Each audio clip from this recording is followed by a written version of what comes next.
Alrighty, folks, it is the last week in April. Today's the big day. Today is NFL draft day.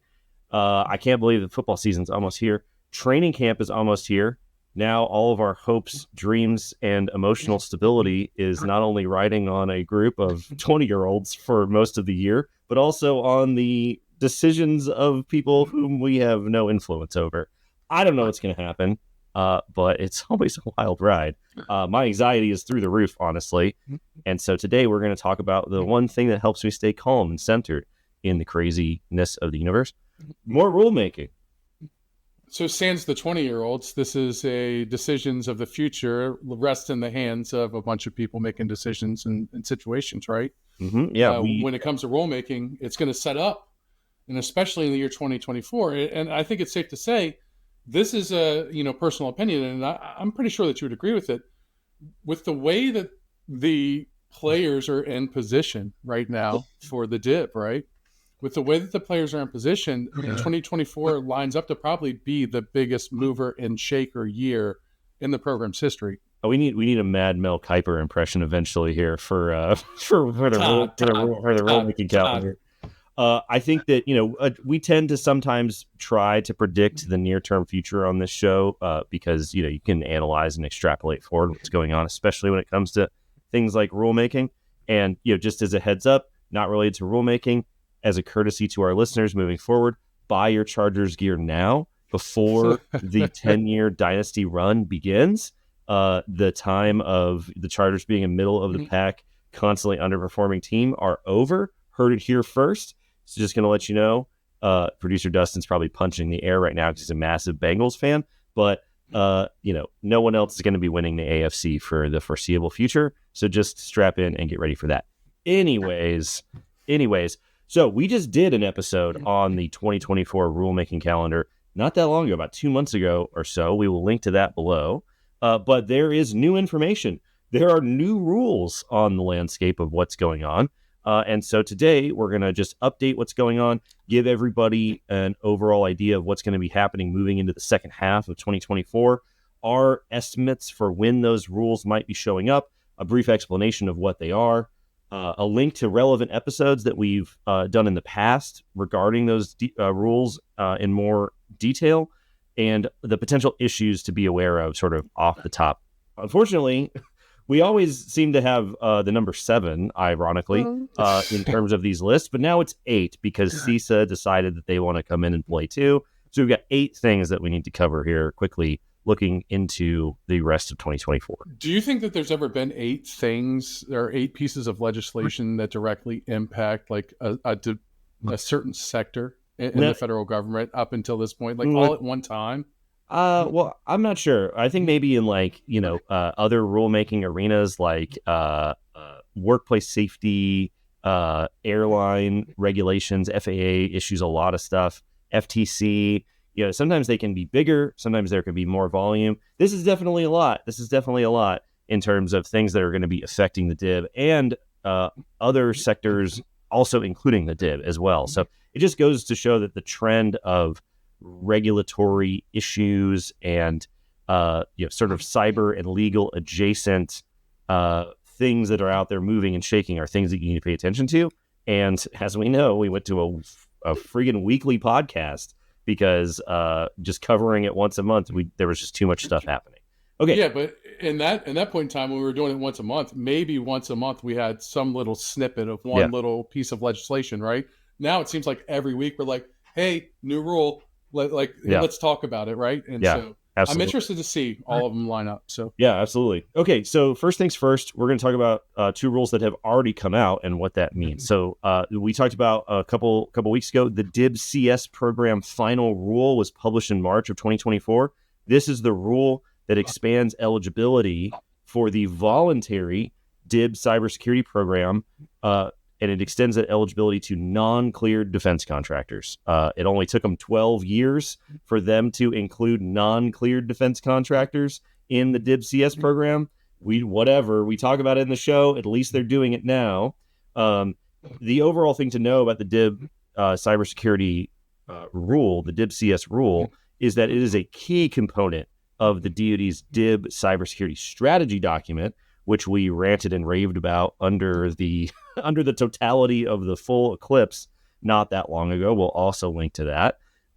I made the case at CS2 Boston that participating in the DIB CS program will help make the cyber requirements, the standards that are imposed on the DIB by the DoD, more effective against real world threats, because the more incident reporting and the more participation in the DIB CS program that there is, the more accurate the DIB CS program, DC3, DCICE, all of those organizations are able to do. They're able to aggregate the tactics, techniques, procedures, the MITRE ATT&CK tactics and techniques that correspond to the activity that's actually affecting the DIB directly and DIB entities directly. And so as a result, they are able to then better calibrate their inputs to NIST to change the baselines for things that are actually affecting the DIB. So it's sort of a long-term process, but once that flywheel gets spinning, it's a virtuous process. And so more people need to participate in the DIB CS program to make the resulting standard more effective. So rather than less participation, then you have a less accurate baseline of requirements. If you didn't catch CS2, we're going to actually start a series of CS2 replays where the sessions from CS2 Boston will be replayed in monthly webinars, starting with my session from CS2 Boston talking about this issue directly. We'll link to that below, Tuesday, May 7th, 2024. But ultimately with the DIB CS program, you can check out the longer episode where we talk about it. It's voluntary, right? This is the main issue that I see. There's nothing inherently wrong with the DIB CS program. It's not going to be a panacea for helping you with all the requirements that are verified by CMMC. But the DoD's cyber strategy is essentially underpinned by a giant program that nobody actually has to participate in. So it would be great if everybody did participate in it, but ultimately no one's going to make you. So I'm not sure how effective it will be overall. But then you get into some complicated questions about, can you force people to participate in the DIB CS program? Do you want to do that?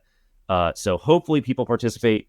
We'll put out the information in the other episode, but that's just the overview of that rule that got published. Have you ever heard the term low-hanging fruit? Yeah. So that's kind of what it feels like when you look walking at home from sixth grade. There used to be a citrus tree that would grow over the fence, and we would pick tangerines out of Mrs. Gibson's backyard. Sorry, Miss Gibson, we stole some of your tangerines. They were technically over the sidewalk, and I'm not a property law expert, but I think that's going to be, it's not black and white. It's not black and white. They're really good though. Vitamin C is important. I feel as though the DIB CS program and kind of the things that are being offered are kind of the DIB's reach or kind of the DoD's reach at the low-hanging fruit problems within the DIB, right?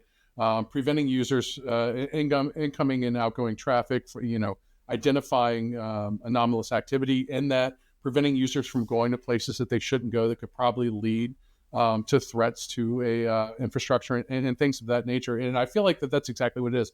In addition to that, some of the other things they offer is user awareness and training, which we all know is the foundation of things. But it's all low-hanging fruit, and it's also not applicable realistically to CMMC requirements, right? Yeah. We always say C through G, you're in great shape in certain instances. But Right. Yeah, and ultimately a lot of the DIB CS program and those programs in that rule is designed to facilitate incident reporting, threat intel sharing. Now, speaking of incident reporting, this is the new one. This is the big one, right? Is the CIRCIA Proposed Rule, CISA's Cyber Incident Reporting for Critical Infrastructure Proposed Rule to implement the requirements in the CIRCIA Act, right? So the CIRCIA acronym stands for Cyber Incident Reporting for Critical Infrastructure Act, which directed CISA to do rulemaking to implement the intent of Congress. We just did an episode about this. As a quick primer, it's a massive rule. It's 457 pages long. I recently posted on LinkedIn about their regulatory impact analysis, which is like another 150 pages. It's very, very interesting, but boy, it's a lot to read. Would this be your Ricky Williams of rules? Would you trade the entire house Mike Ditka style to get Ricky Williams? Would you though? Man, I haven't thought about Ricky Williams. It's so weird thinking about Ricky Williams in a Dolphins uniform. That's such a long time ago. Anyways, before we get back into recapping old decisions in the NFL, so very quickly, the reason that this is important is it's going to affect the DIB, and it's not a DoD cybersecurity rule. It's going to affect basically every critical infrastructure sector. But the interesting part about this is it affects the DIB more than any other critical infrastructure sector when you dive into the details of how many entities in each sector it's affecting. 23% of all affected entities by the rule are constituted by DIB companies and entities. 16% of the total costs of the rule are going to be taken up by the DIB, and 98% of all of the organizations affected across all infrastructure sectors are small businesses. So the majority of companies, the largest number of companies in any one sector, are DoD small businesses, which, as we know, has a rocky history with the rulemaking process so far. Very quickly, there are 4 types of reports that you're required to report up under the CIRCIA proposed rule: a covered cyber incident report, a ransomware payment report, what are known as joint covered cyber incidents or joint ransomware payments, which if there's a group of people that are all under the thumb of these issues, or supplemental reports. You're required to report incidents within 72 hours of a reasonable belief. I know, it's read the rule. Within a reasonable belief of one of these things occurring. And then the idea is that, everyone's like, well, that's not enough time to know what happened. And CISA said, you're right. If something else comes out with more details, just report again. Okay, so diving into the covered cyber incident, a covered incident underneath the CIRCIA rule, this is kind of the lion's share of what they're talking about. A covered incident is defined as a substantial cyber incident experienced by a covered entity.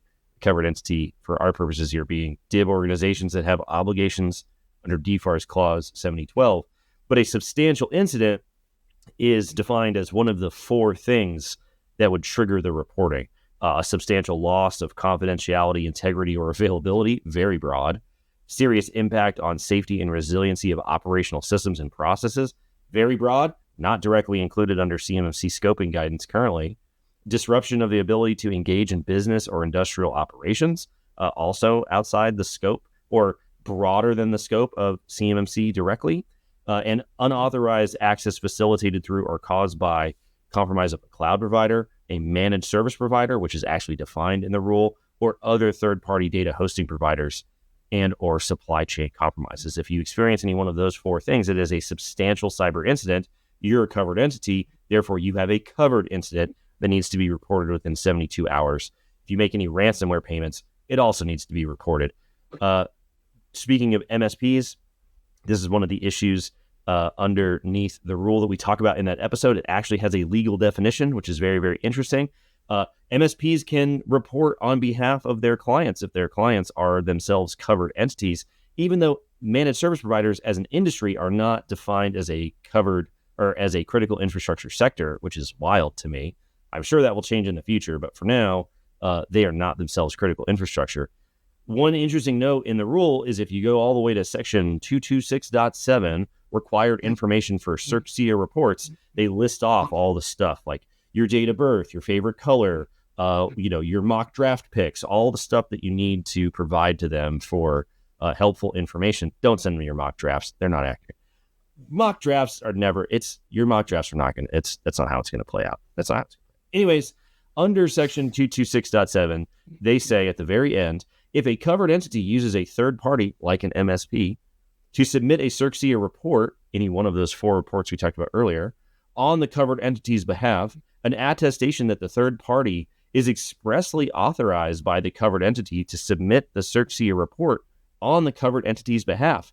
That's going to be a tense conversation, I think, between a lot of MSPs and their covered entity clients, because I don't know if an MSP is going to want to take on that kind of responsibility where they are expressly authorized to be making this decision to the government on behalf of their clients. What sort of liability issues come in? What sort of, it's a reasonable belief on behalf of the MSP, but maybe not on behalf of their client. How is that going to work out? Who ultimately gets to make the decision?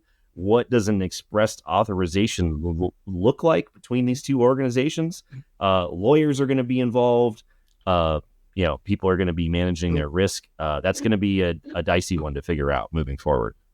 So as an MSP, you have the authority to report on behalf of your client because you probably have more technical information that you can deliver and more information regarding the incident that took place that you could deliver.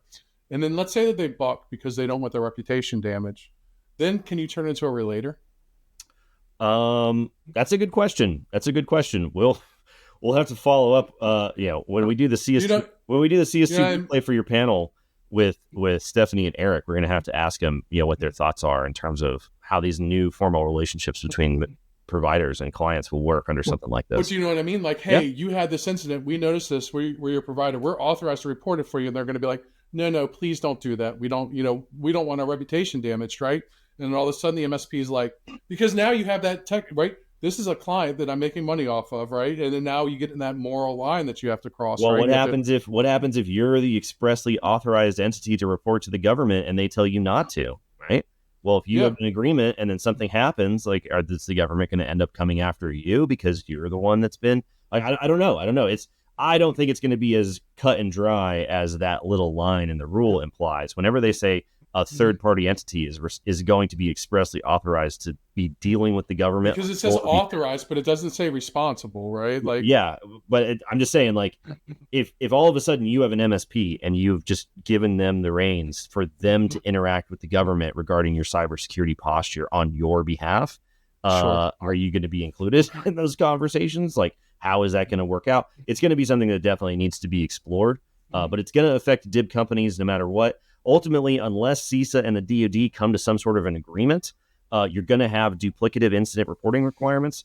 And honestly, the scope of reportable incidents under DFARS 7012 is much more narrow than those 4 types of covered incidents, substantial incidents that we talked about under the CIRCIA rule. So even if CISA and DoD said, under DFARS 7012, we'll accept the incident reporting, they're still going to have to expand the language of DFARS 7012 reportable incidents for there to only be one entity that you do the reporting to.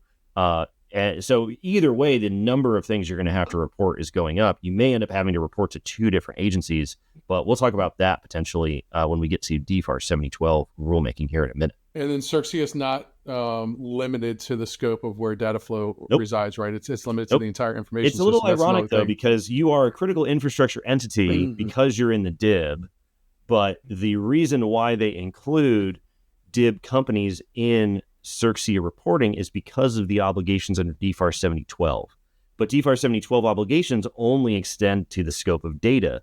So they are saying that because you have these obligations, you need to report all of these things. But those original obligations are much narrower now than the set of things that you have to end up reporting. So there's a little bit of a shell game going on, but we can talk about that in a future episode.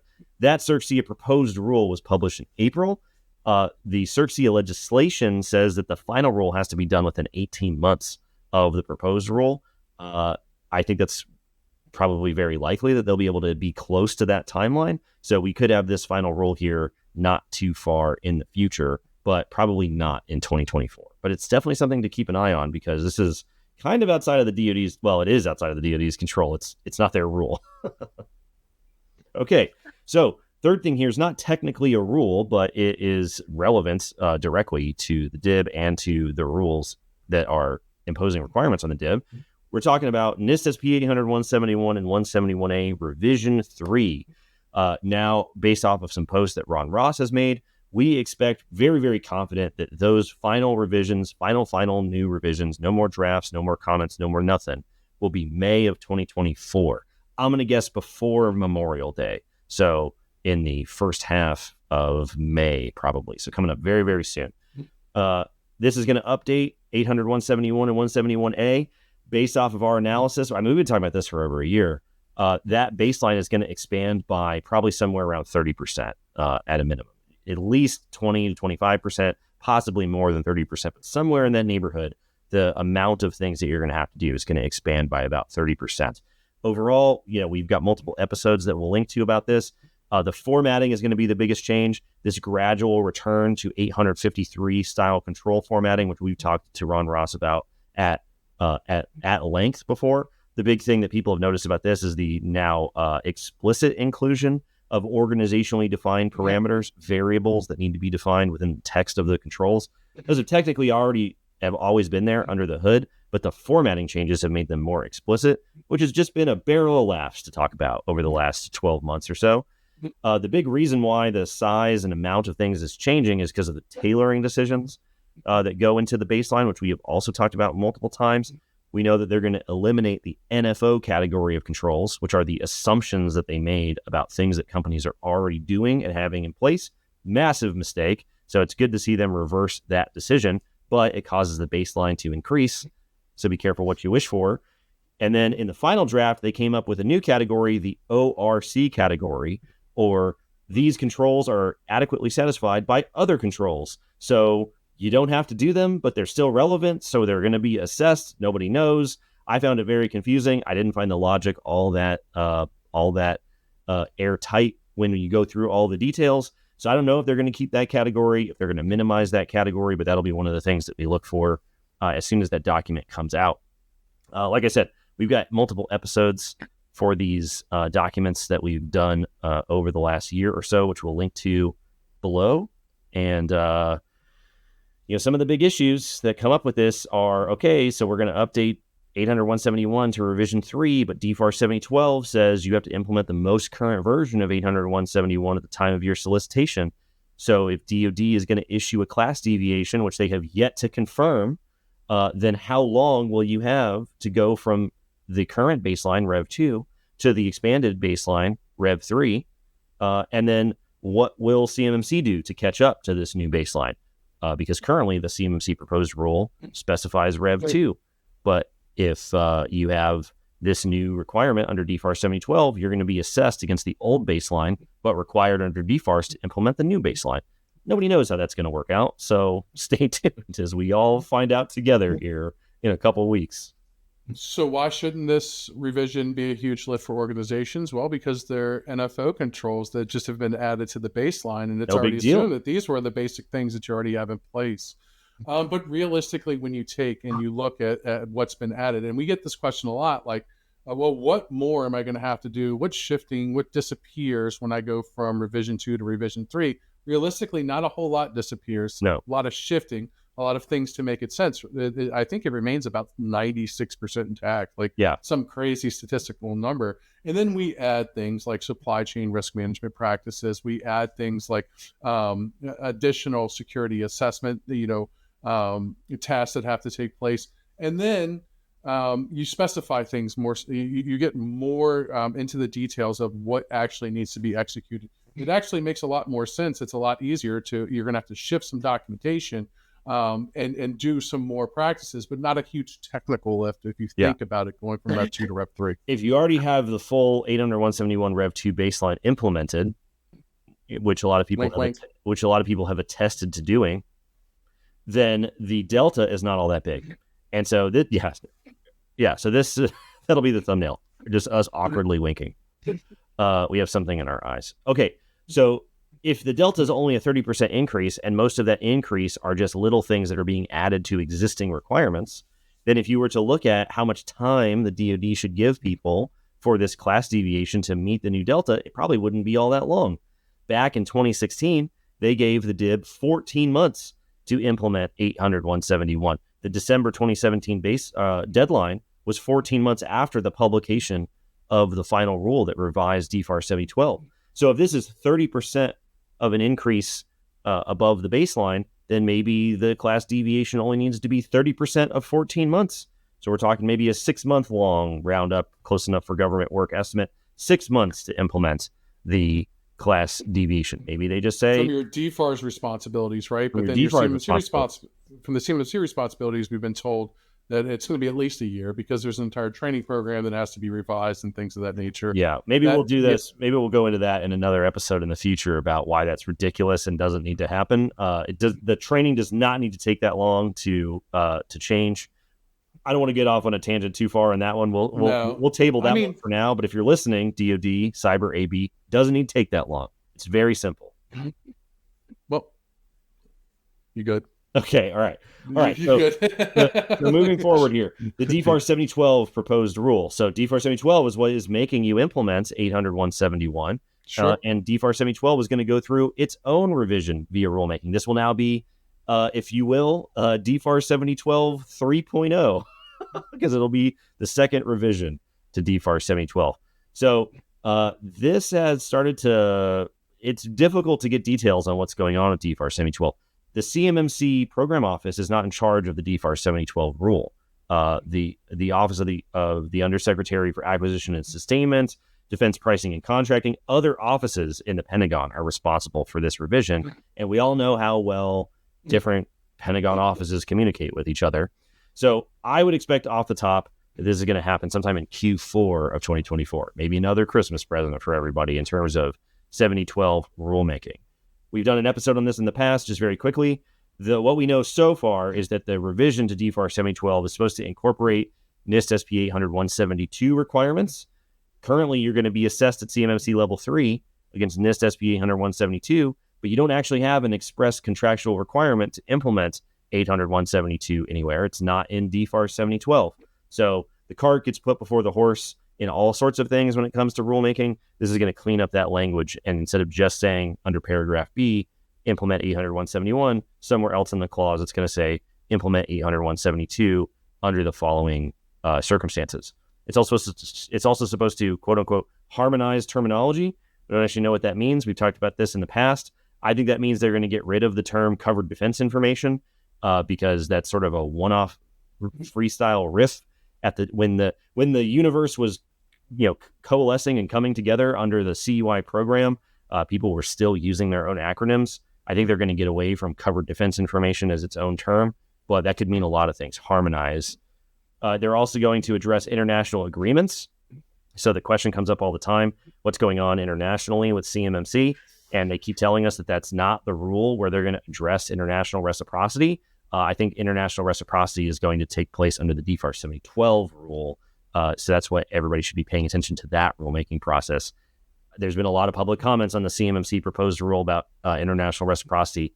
I don't think we're going to get sufficient answers in the final rule when they respond to public comments. And then finally, quote unquote, streamline the vendor ID process. We're not exactly sure what this means. I'm sure it's going to be just a wonderful idea and very clearly explained in the rule, but we're just going to have to see what that constitutes moving forward. So if we look at the sort of short history of the DFARS 7012 3.0 rulemaking process, they started in earnest, as far as I can tell, sometime around October of 2023. The internal due date for the rule inside of DoD rulemaking was December of 2023. That deadline has been extended to May of 2024 as of the April 19th open cases report. This happens pretty often. You'll read the open cases report. You got to take it with a big grain of salt because they'll say, oh, the deadline for the rule to be submitted internally is such and such date. And then they extend it for 2 weeks and then extend it for 2 weeks and they extend it for 2 weeks. And pretty soon it's been 2 years. I don't think this is going to be a 2-year process, but because it's been extended for the internal due date to May, and they still have to go through and approve it internally, they have to go through interagency, and then it has to go to 90 days of OIRA review. Even if they stick to this May deadline, that's probably going to put a published rule sometime in Q4 of 2024, realistically. I do think it's going to be this year, but I think it's going to be late this year. So you'll get the revisions of 800-171 way before we get the 7012, which we're going to get stacks, right? Yeah, we're going to get the revision to 800-171 before we get the new DFARS 7012, because this will be a proposed rule, which means if they issue a class deviation and that class deviation expires before this rule is done, which it almost certainly will, they're not going to give a class deviation for 2 years, right? They're not going to give a class deviation until this rule is final. So you're going to have a situation where even if they delay the implementation requirement for 171 Rev 3 by 6 months, 12 months, 18 months, that will expire probably before the 7012 3.0 final rule is done. And the current version of our 7012 says you have to implement the version that is current now. So do you remember how when DIB contractors had to report no later than December 31st, 2017 at midnight, right? Would there be some language like that goes in the 7012 rule that you have to implement NIST 800-171 revision 3? Could be, yeah. No later than, you know what I mean? Instead of a class deviation, hey, you have to get here. And then we go through this whole cyclic in, right? Where like, hey, yeah, and theoretically, this rep process should be very clearly understood because the office that's responsible for the DFARS 7012 class deviation is also the office responsible for DFARS 7012 rulemaking. So, hopefully they've put 2 and 2 together. They certainly haven't told anybody what their plan is, so we're all going to have to wait and see, but it's definitely going to be something to pay attention to. Also, these are not CMMC issues. These are external to CMMC. These are DFARS 7012 NIST requirement issues. So some of the issues that come up here, will the new DFARS 7012 rule specify a revision of 800.171 and 172?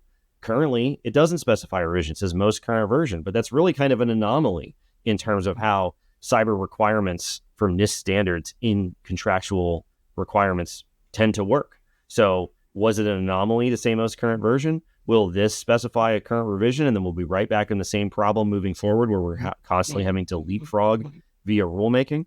The class deviation only sort of delays the CMMC assessment disparity. You're required to implement a specific revision. CMMC rulemaking lags behind, and so you're going to be assessed against an older revision. So we could have multiple revisions specified in multiple different programs and clauses.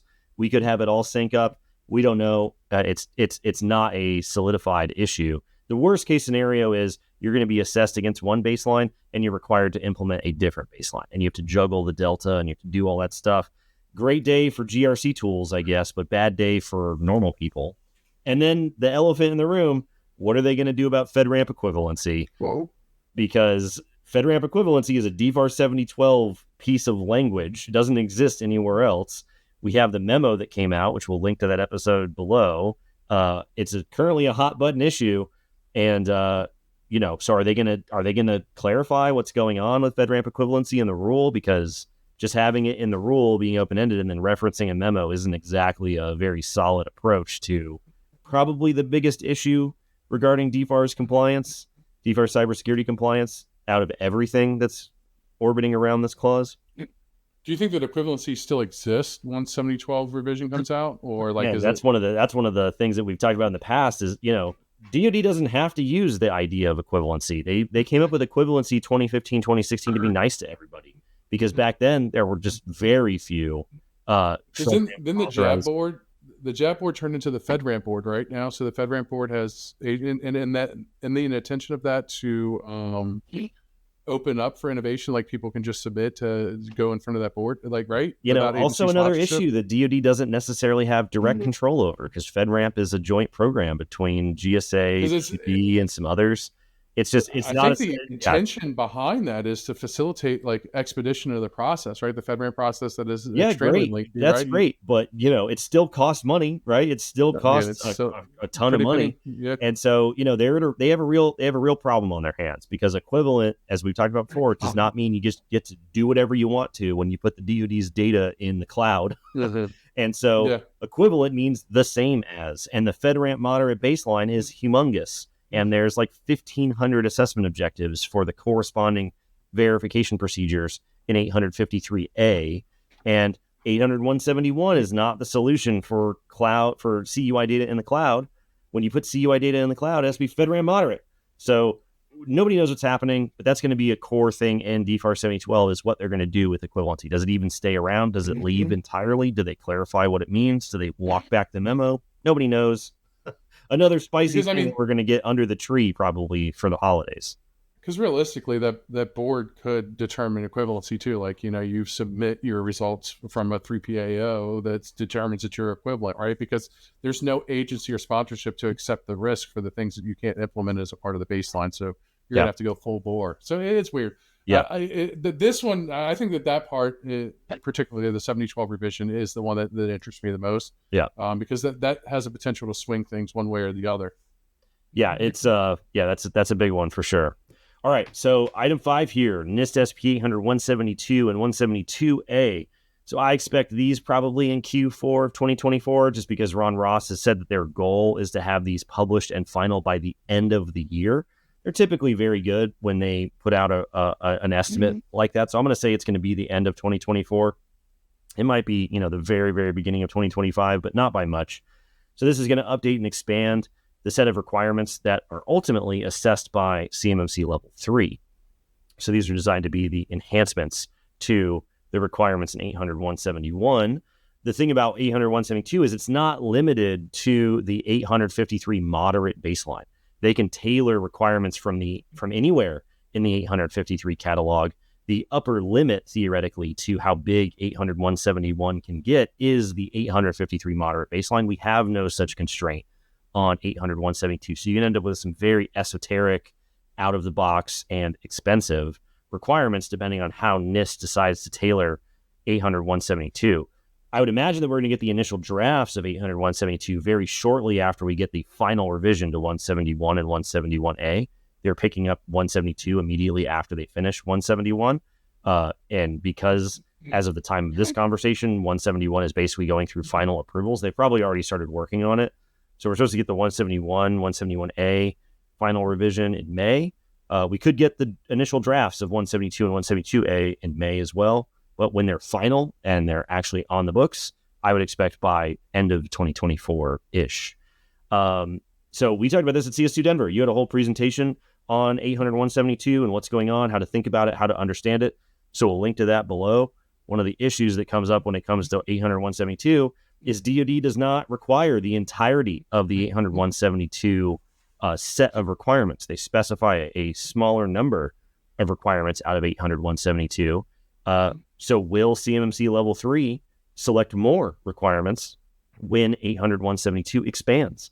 This is something that I briefly spoke about at CS2 Boston, where I said if the intent of 172 is to deal with APTs, when you map them against the real-world tactics and techniques that are observed under the MITRE ATT&CK framework, then you're missing some stuff, which means you need to require more of the requirements. So is DoD going to do that? Because the requirements at Level 3 tend to be quite expensive. So we'll have to wait and see what they do. Yeah. So again, we don't lose sight of the fact that this is the baseline. This is the DoD's minimum acceptable baseline.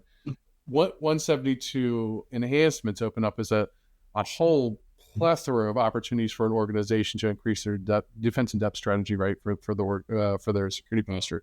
And I think that, well, I mean, you know how I feel about this. I think that this should be a part of the 171 implementations. And I don't remember Denver. It was the altitude or something, and I blacked out. Very lightheaded. Yeah, I was very, very lightheaded. I think the Broncos would be better with that advantage, but I just came back too, and there was bright lights in my face, and people saying, way to go. But like old school, like Will Ferrell and old school in the debate. What happened? What happened? But yeah, so I am thoroughly excited. If this were something that I had to take a draft, pick on, this would be my number one draft pick. The reason why is because I think it represents an installation of holistic security for an organization, right? It's the first thing that we get into a modern day threat landscape and ability to combat against that as well. And I think that every organization should look at the benefits from starting at the ground up, using some of the enhancements for some of the controls. Yeah.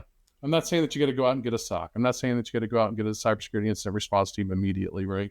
Yeah, but we're just going to put the quarterback in there with an offensive line. Nothing big will happen. No big deal. Conditional access policies and things like that. Like I think that there's a lot of elements, especially of zero trust. The principles that everybody zero trust, the magical word. You're triggering everybody right now. Yeah, right. But there are principles in 172 for that, right? And if we're saying that that's where we want to go, then this should be the things that we're preaching, not just the 171 minimum baseline, but maybe a little bit minimum extraction of the enhancements of 172 that get us off to a little bit better start and maybe bring us into this decade for cybersecurity. Yeah. Just saying. All right. So moving forward, this is the real spicy bit that's happening here. The 48 CFR and 32 CFR CMMC rules. So the 32 CFR CMMC final rule is the final rule for the CMMC rule that was published at Christmas time, 2023.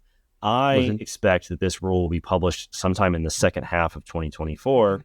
The big question to lead off here is, will they publish it before the election and the new congressional session starts to extend review timelines for the publication and effectiveness of rules from a previous administration? We've talked about this before. There's a lot of reasons to believe that they will do that. Part of the reason is how they front-loaded a lot of the information in the rule when it was published. Part of it is GAO analysis that shows that rules are published at a higher rate in the last year of an administration for specifically these reasons. So OMB is going to be motivated to get rules out, regardless of what kind of rule it is. And DoD has already expressed that they want to have it out this year, specifically because of election and new Congress, extending their timelines, which is why they started adjudicating comments on a rolling basis with a larger staff than they would have otherwise under normal circumstances. So I think there's a lot of reasons to believe them that they would like to go faster. And ultimately, with the way that the timeline for rules has played out historically, they only need to beat the average by a couple months in order to get that rule into the system in time for it to be published, regardless of the election and congressional changeover and things like that. So the 32 CFR rule is the rule that codifies the CMMC program, right? This is the rule that outlines the nature of the program, how it works, what it does. This is a DoD Pentagon-wide level program at 32 CFR. It's a different rule for the clause that shows up in your contract, which we'll talk about in a second. The thing to know about this is everyone's focused on when CMMC will show up in contracts. When CMMC shows up in your contracts is known as the phased rollout. This is when DoD inserts that clause into groups of contracts in phases over multiple years, eventually with the CMMC clause being in all DoD contracts. That is not the important part to pay attention to. The important part to pay attention to is when 32 CFR is final and effective, which then starts what we call the market rollout of CMMC, in the sense that, as Matt Travis talked about at CS2 Boston, once the 32 CFR CMMC program is official and live, you can go get a official CMMC assessment if you want to, or if your customers tell you to, not the DoD. So if most of the DIB works for the primes and Lockheed says jump, everybody's going to go get a CMMC assessment, even though DoD hasn't actually started the phased rollout in contracts yet. And there's really nothing that the DoD can do to prevent that dynamic from playing out. So we've had episodes on this in the past, but there's a lot of issues that come up with the 32 CFR rule, which is, I guess, one way to put it. One is MSPs are now required to have a CMMC certification as proposed in the rule. Is that going to stick around? Is it not going to stick around? MSPs are in hot water regardless of what they do because of the detailed nature of what has to go into a shared responsibility matrix to prove that you're actually implementing these requirements on behalf of your customers. If you straight up need to have a certification, that actually helps quite a bit because you don't have to go through the same motions every single time for every one of your clients that needs a CMMC certification, but you're going to have to get certified yourself. So that's a huge issue in the rule. Like we talked about earlier, specifying revisions of 171 and 172 causes a lot of choppiness and issues in terms of DFARS 7012 rulemaking, class deviations, juggling multiple baselines for your DFARS requirements versus your CMMC assessment requirements. It's a huge mess.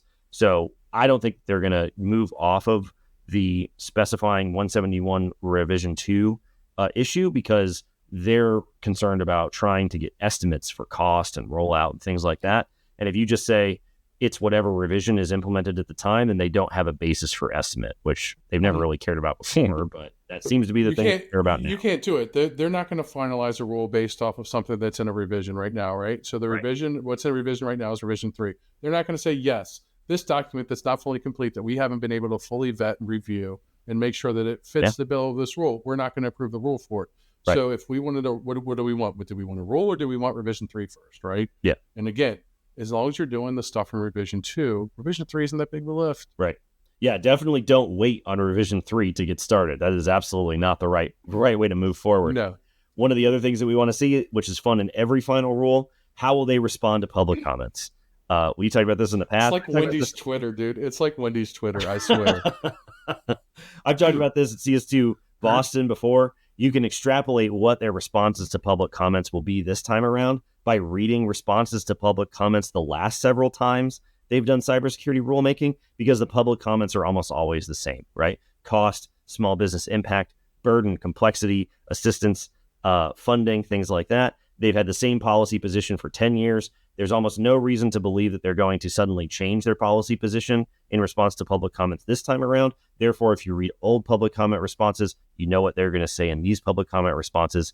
Therefore, you can see the inevitability of CMMC moving forward, which has basically been the thing that we've been talking about now for a couple years. The final issue being, are they going to beat this election congressional changeover timeline?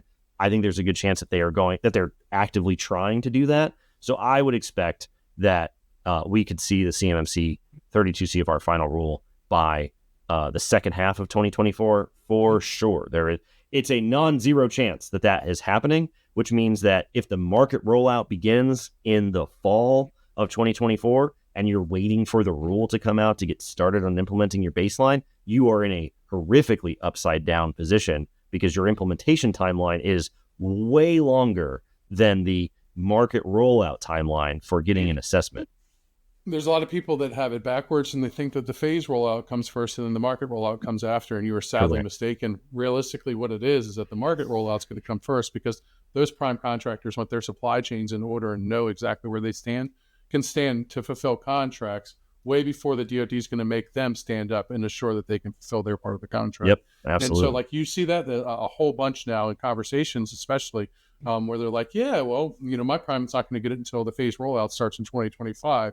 And then they'll eventually flow it down to us. And that's not how it's going to happen. You are sadly mistaken in for a rude awakening if you think that it is. Absolutely.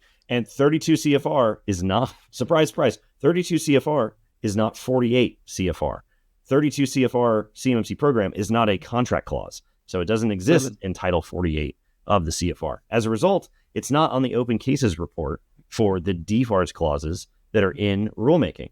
But 48 CFR CMMC is the contract clause that shows up in your contract that says you need a CMMC level requirement, level 1, level 2, level 3. So there's a second rule because you have to do rulemaking to change the Code of Federal Regulations. We're changing it in a different spot. So we have a rule for the 48 CFR CMMC clause, otherwise known as 252-204-7021, originally created with the DFARS, with the 2020 CMMC rule that came out. So this is going to be changing things up in terms of revising and updating the 7021 clause to match what happens in 32 CFR. We talked about this before. This is what triggers the phased rollout because once the clause is done, DoD can start inserting it into contracts. Now, the interesting part, the new information here on the open cases report is they went to go submit it up to the regulatory control officer internal to DoD, and it got sent back to the rulemaking team for changes. And so we don't have a proposed rule for the 48 CFR rule just yet. Once it's out, they have to go through comments. They have to adjudicate comments. It has to go back through the approval process, and then it gets published as a final rule. So we've got a huge gap between market rollout and the phased rollout. And because it has been sent back internally for more changes, that gap is now even longer. So we could end up with the market rollout with 32 CFR CMMC by the end of 2024, and we might not end up with a final 48 CFR rule for the CMMC clause until late in 2025. So we could end up with 6, 9, 12 months or more between the time that the CMMC market pressure is making you go get a certification, and the DoD will turn around and say, we're not requiring anyone to get a CMMC certification because we can't without a clause, right? So it pays to like and subscribe to the podcast because a lot of times people will talk about the phased rollout and the clause, but the thing that's really going to pressure you is the 32 CFR rule altogether. Because it has been sent back on that open cases report, I think that the gap between those two rollouts is going to be a lot longer. Okay, final item here. No big deal, just a small little footnote, the FAR CUI rule. No big deal. Just leave it to the end of the show. The white whale, much like gray whales off the East Coast thought to be extinct, my personal white whale is the FAR CUI rule, the missing piece of the 3-part plan for implementing the federal CUI program. The Mr. Irrelevant on your draft board is the FAR CUI rule. Absolutely. Like, can you think about that right now? That is the Tom Brady of Tom Brady's, right? Yeah. The Brock Purdy of Brock Purdy's, right? Like, yep. The ultimate sleeper here. So we've had an episode on this recently because in the FAR open cases report, it now has a heartbeat again. This got sent up for regulatory review in 2022, got sent back for changes, and is now getting ready to go back to regulatory review. Assuming that those changes are correct, that means that we would have a proposed FAR CUI rule published sometime in the second half of this year. I'm pretty confident it will be this year because they've gone for changes and then been sent back with those revisions implemented. And this is the rule that is going to establish the federal-wide contract clause requiring NIST SB 800-171 for the protection of all categories of CUI for all federal contractors. And the big issue here is, will agencies accept self-attestation? Given everything we know, given the way that the regulatory winds are blowing, are we really going to continue going with contractually obligated yet basically voluntary standards for federal data? I don't think so. I think that those times are a-changing. If this had been published in 2016 like it was supposed to, it might be a different story. But because we waited about 8 years and everything's now on fire, and the regulatory appetite for mandatory requirements and verification is much, much different than it was a decade ago, I think that we're going to see the FAR CUI rule be a catalyst for mandatory verification programs like CMMC outside of just the DoD supply chain. I really want to jump on your side for this, Jacob, but like the first agency outside the DoD that releases anything that's CUI protections related was DHS, and it comes with what? Self-attestation, That's right? true, but like we said in that DHS CUI episode, which we'll link to below, they punted to the decision to the FAR CUI rule. DoD is the only one brave enough to go out there and say we're working ahead of the FAR CUI rule. DHS said we're not making a decision. We're going to leave that up to the FAR CUI rule, even though they participate in the development of the FAR CUI rule, so they know what the answer is. It's ridiculous. But the FAR CUI rule that's the thing. That's the real eclipse. So you're saying not a whole lot going on in 2024? Nope. Yep. Should be a quiet year. Not anything going on. Enjoy those summer doldrums, people, because unless one of these happens early, which it probably won't, it's going to be an action-packed holiday season again. Oh, boy. So go to the beach, have fun, and then right around Labor Day, buy your Red Bull calls, because you're going to need it moving into the holidays. You just know it's going to happen. You just know that it's going to be Thanksgiving to New Year's again is prime rulemaking publication time. Just like always, we'll never be free of this Sisyphean, push the rock up the hill and wait for it to roll back down again process. But that's, if you speak this into existence and it happens in the holiday season again, I don't know what I'm getting you for Christmas, but you're not going to like it. All right. Well, that's what's going on. That's the update for the rulemaking calendar.